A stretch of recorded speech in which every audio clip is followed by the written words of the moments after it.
Hi guys! In this video, you're gonna learn how to get games on Steam for free. Well, here are some steps to find and download free games on Steam. First, open the Steam client, then click on Games tab and select Free to Play. Then browse through the list of free to play games and select the game you want to download. Click on the Play Game button to start the download and installation process. Follow the instructions to install the game on your computer.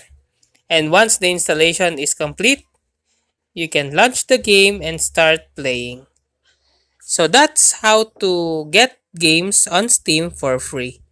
If you like this video, please click the subscribe button and click the bell icon to notify you to our next tutorial.